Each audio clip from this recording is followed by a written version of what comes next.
नमस्कार दोस्तों, स्वागत है आप सभी का। सच्ची श्रद्धा से कमेंट में ज़रूर लिखें। जय श्री कृष्णा, राधे राधे।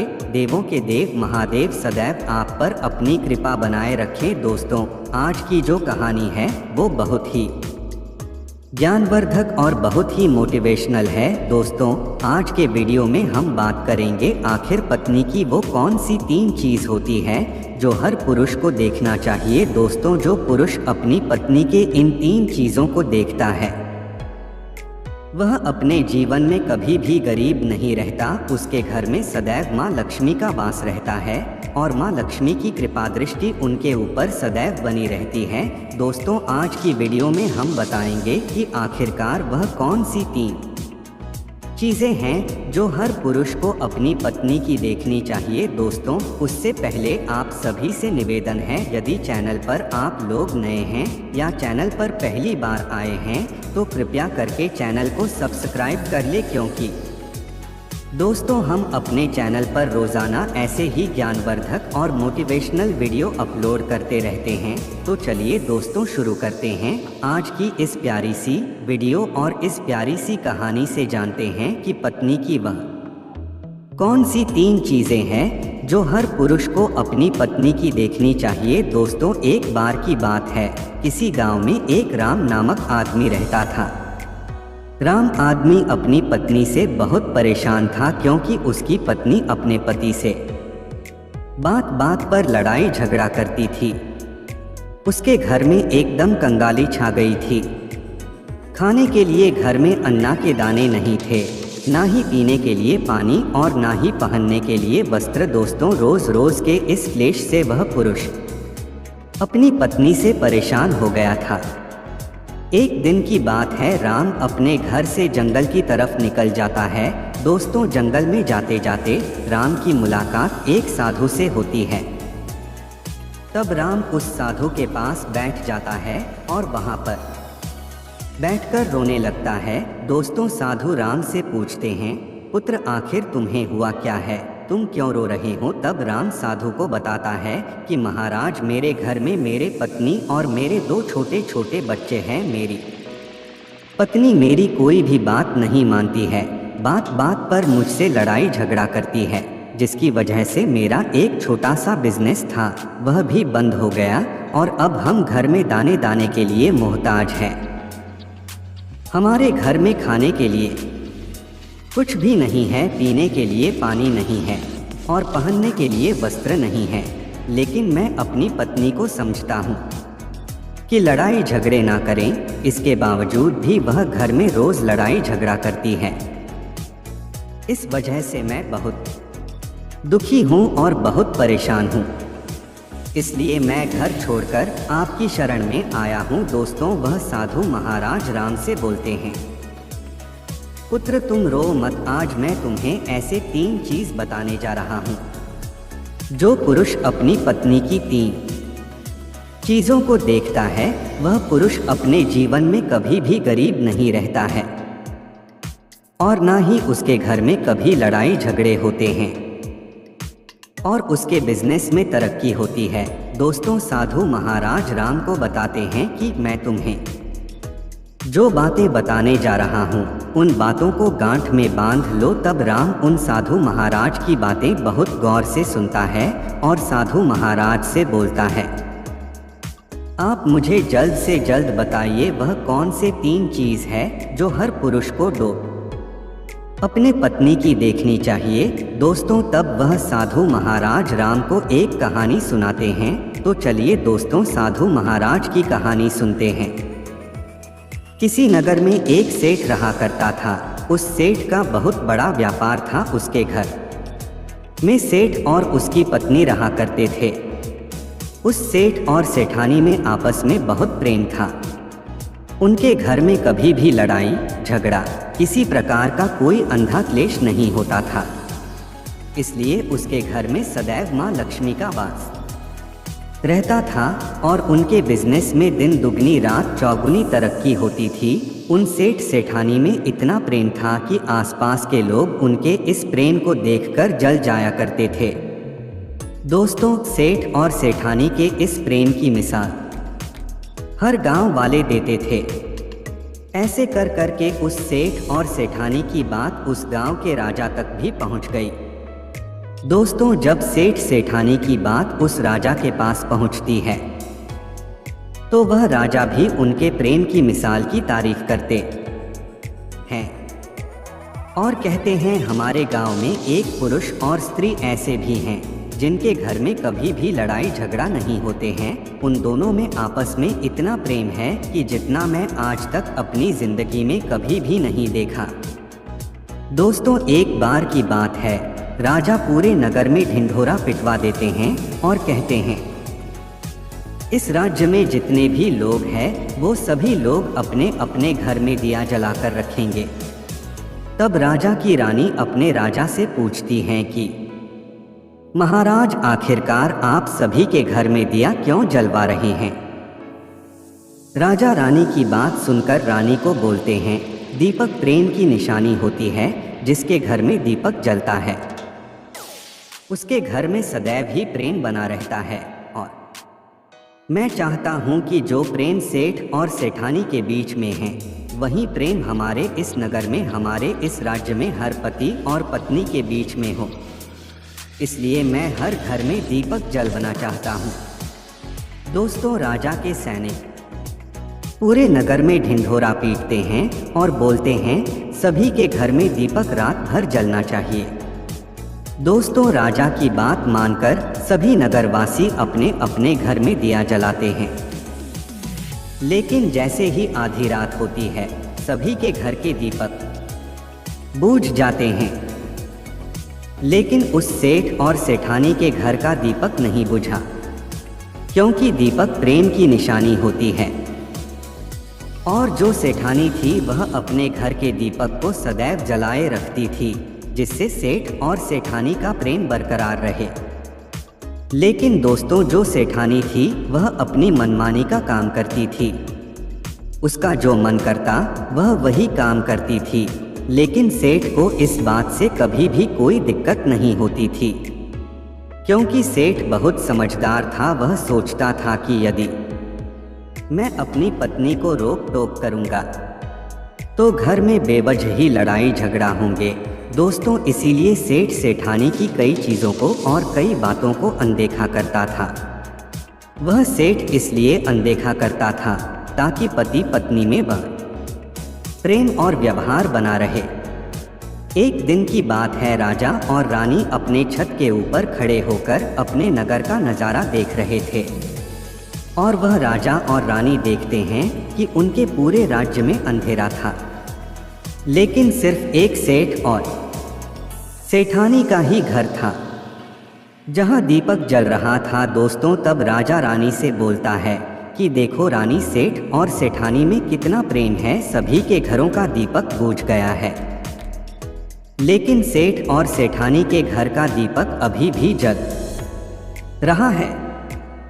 इसका मतलब यह है कि सेठ और सेठानी में बहुत ही ज्यादा प्रेम है। तब रानी अपने राजा से बोलती है कि महाराज, सेठ और सेठानी में जो भी प्रेम है वो इसलिए है क्योंकि सेठानी समझदार हैं, इसलिए सेठ के घर में प्रेम है। दोस्तों, जब राजा रानी की बात सुनता है तब राजा बोलता है, नहीं महारानी, यहाँ पर सेठ ज्यादा समझदार हैं, इसलिए उनके घर में कभी भी लड़ाई झगड़ा नहीं होता है।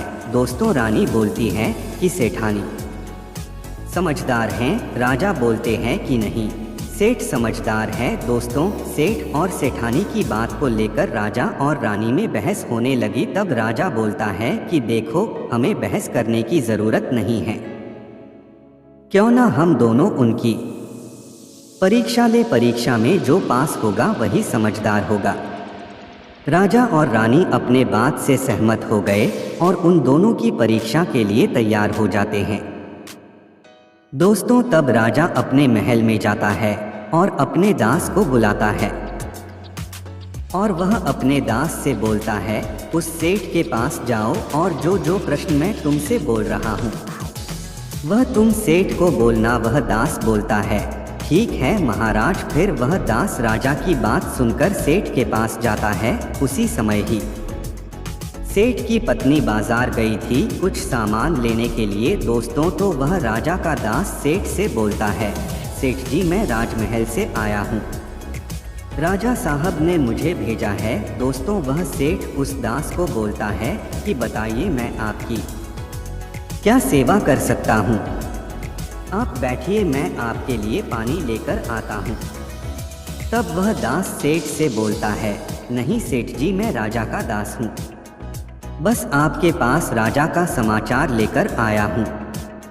दोस्तों तब वह सेठ बोलता है कि ठीक है दास आप मुझे बताइए राजा साहब ने क्या समाचार भेजा है मेरे लिए। तो दोस्तों वो दास सेठ से बोलता है कि सेठ जी राजा साहब ने मुझे ये बोला है, यदि तुम अपनी पत्नी को छोड़ देते हो तो वह तुम्हें खूब सारे हीरे और जवाहर देंगे, तुम्हें राजमहल में एक अच्छे पोस्ट पर नौकरी भी देंगे।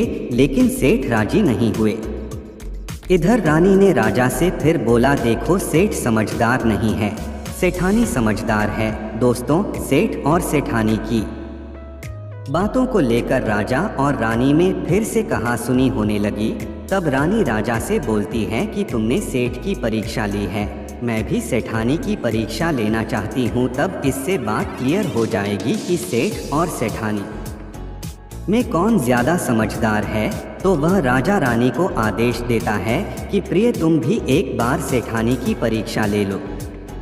तब रानी ने अपने राजमहल से एक दासी को उस सेठानी के पास भेजा और अपनी दासी से बोलती है कि जो मैं तुम्हें बोल रही हूँ ये सारी बातें जाकर उस सेठानी को बोलना। तब रानी की दासी उस सेठानी के पास जाती है। इधर से सेठ अपने काम के सिलसिले में कहीं बाहर गए हुए थे, घर पर सेठानी ही अकेली थी। दोस्तों दासी मौका देखकर उस सेठानी के पास पहुंचती है और सेठानी से बोलती है कि सेठानी जी मैं राजमहल से आई हूँ, मुझे रानी साहिबा ने भेजा है। दोस्तों तब वह सेठानी बोलती है, ठीक है बताइए किस लिए तुम्हें रानी साहिबा ने मेरे पास भेजा है। दोस्तों तब वह दासी सेठानी से बोलती है कि रानी साहिबा ने बोला है यदि तुम अपने पति को छोड़ दोगी तो वह बहुत सारे हीरे जवाहरात देंगे, और अगर तुम अपने पति को मार दोगी तो वह तुम्हें अपने राज्य का आधा हिस्सा दे देंगे। दोस्तों दासी की बात सुनकर सेठानी तैयार हो जाती है और कहती है, ठीक है यदि रानी साहिबा अपने राज्य का आधा हिस्सा मुझे देंगी तो मैं अपने पति को मार दूंगी। दोस्तों तब उस रानी का दास उस सेठानी से बोलता है कि मुझे कैसे पता चलेगा कि तुमने सेठ जी को मार दिया है। दोस्तों तब सेठानी रानी की दासी से बोलती है, मेरे घर में जो दीपक जल रहा है वह तुम्हें दिख रहा है। तब दासी बोली, हाँ दिख रहा है। तब सेठानी उस रानी की दासी से बोलती है कि जब मैं अपने पति को मार दूंगी तो मैं ये दिया बुझा दूंगी, तो तुम्हें पता चल जाएगा कि मैंने अपने पति को मार दिया है। अब वह दासी सेठानी की बात सुनकर राजमहल को वापस लौट जाती है और राजा और रानी से ये सारी बातें बताती है।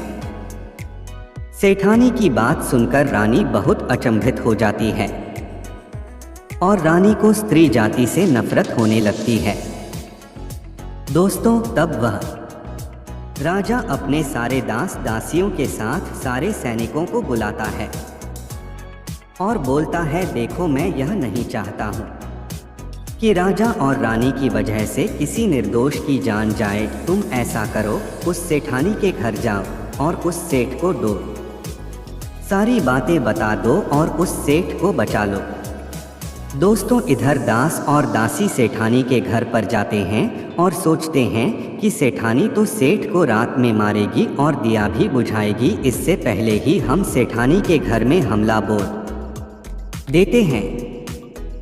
दोस्तों इधर रात भी नहीं हुई थी, शाम का समय था और जैसे ही राजा के सैनिक सेठानी के घर पर धावा बोलते हैं तो देखते हैं कि सेठ पहले से ही मरा हुआ है। दोस्तों तब राजा और रानी के दास दासी उस सेठानी से बोलते हैं, सेठ जी तो मरे पड़े हैं, लेकिन सेठ को तो तुम्हें रात में ही मारने के लिए बोला गया था। दोस्तों तब वह सेठानी उस दास और दासी से बोलती है कि सेठ को तो मुझे मारना ही था, रात में तो मुझे दिया बुझाना था, इसलिए सेठ को तो मैंने दिन में ही जहर देकर मार दिया था। अब मेरा काम है सिर्फ दिया बुझाने का। दोस्तों वह सैनिक उल्टे पांव उस सेठ के घर से राजा के दरबार में भागे भागे जाते हैं और राजा को सारी बातें बताते हैं। दोस्तों राजा क्रोध से आग बबूला हो जाता है और उसको स्त्रियों से घृणा होने लगती है और वह अपने सैनिकों को भेजता है और बोलता है उस सेठानी को बंदी बनाकर लाया जाए।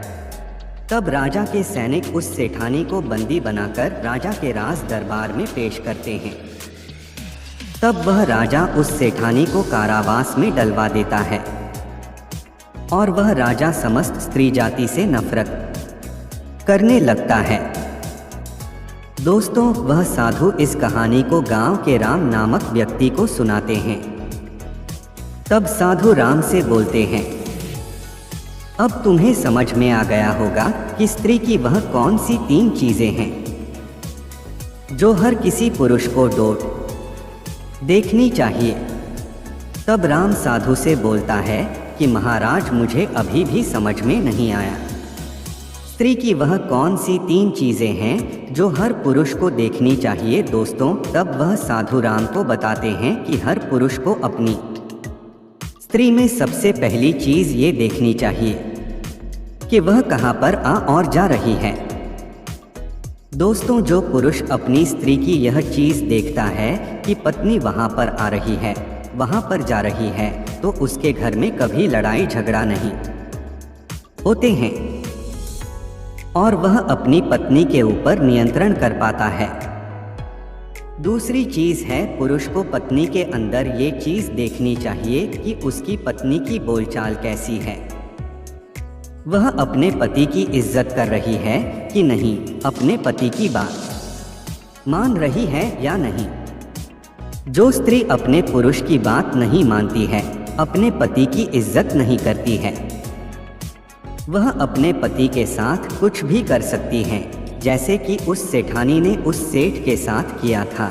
इसलिए हर पुरुष को अपनी पत्नी की यह चीज देखनी चाहिए। तीसरी चीज वह साधु राम को बताते हैं कि हर पुरुष को पत्नी के चाल चलन जरूर देखना चाहिए। दोस्तों जो पुरुष अपनी पत्नी के चाल चलन देखता है और उसके चाल चलन पर उससे ज्यादा प्रेम नहीं करता है, उसको अपने कंट्रोल में करके रखता है, तो उसके घर में लड़ाई झगड़ा कभी भी नहीं होता। दोस्तों जो स्त्रियां अपने घर पर मनमानी करती है और पति की बातों को नहीं मानती है, उनके घर में इस तरीके की मुसीबत आती है। दोस्तों ये 3 बातें वह साधु महाराज राम को बताते हैं और फिर वह राम इन 3 बात को गांठ बांध लेता है और साधु को प्रणाम करके अपने घर पर चला जाता है। दोस्तों मैं उम्मीद करता हूँ आपको इस कहानी से बहुत कुछ सीखने को मिला होगा। दोस्तों सच्ची श्रद्धा से कमेंट में ज़रूर लिखें। जय श्री कृष्णा, राधे राधे। देवों के देव महादेव सदैव आप पर अपनी कृपा बनाए रखें।